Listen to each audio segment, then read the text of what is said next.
روزہ رکھنے سے پہلے آج نیت یہی کریں کہ مولا تعالیٰ یہ روزہ میرے تمام برے اعمال کے لیے کفارہ ہو جائے، یہ ڈھال بن جائے۔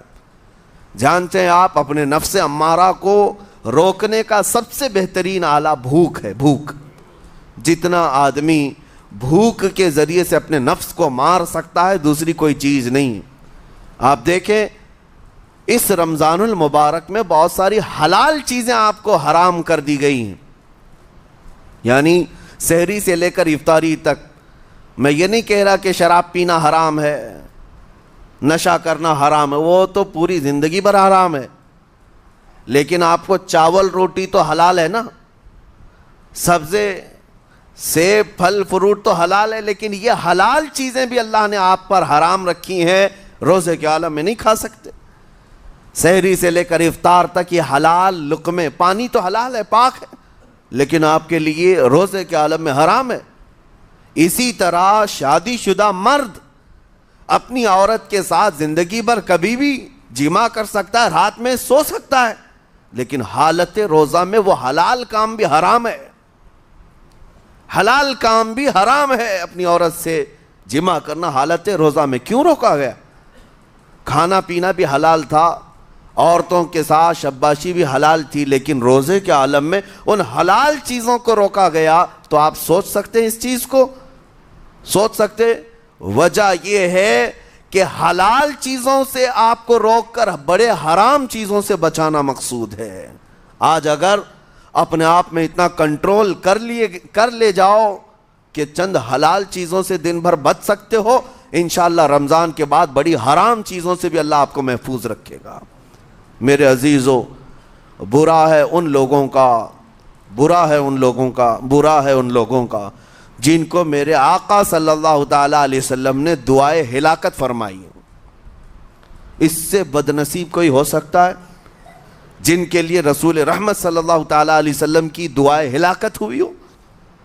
حضور صلی اللہ تعالی علیہ وسلم ایک دن مسجد نبوی شریف میں تشریف لے جا رہے تھے، منبر پر آپ نے قدم رکھا، آمین کہا، پھر دوسرے زینے پر قدم رکھا، آمین کہا، تیسرے زینے پر قدم رکھا، آمین کہا۔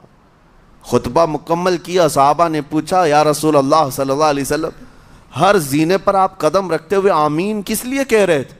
سنو، رسول پاک صلی اللہ علیہ وسلم ارشاد فرماتے ہیں کہ میں جب پہلے زینے پر قدم رکھا تو سید الملائکہ جبرائیل امین آئے اور دعا کرنے لگے۔ کیا دعا کیا؟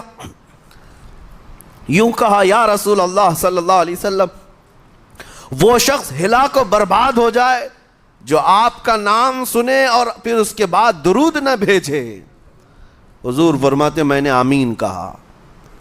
حضور کا نام سنتے ہی آپ کی زبانوں پر درود آ جانا چاہیے۔ اللہم صلی علی سیدنا محمد وآلہ وصحبہ وبارک وسلم۔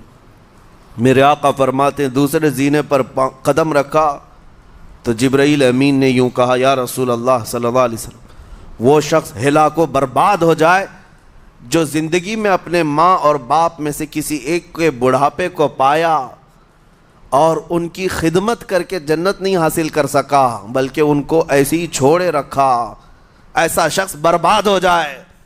حضور فرماتے میں نے آمین کہا۔ پھر جبرائیل امین نے کہا، تیسرے زینے پر قدم رکھتے ہی میرے آقا فرماتے ہیں جبرائیل نے یوں دعا کی کہ اے اللہ کے رسول وہ شخص ہلاک و برباد ہو جائے جو رمضان کا مہینہ پایا لیکن اس کا ادب نہیں کر سکا، اس کا احترام نہیں کر سکا۔ حضور فرماتے میں نے اس پر بھی آمین کہا۔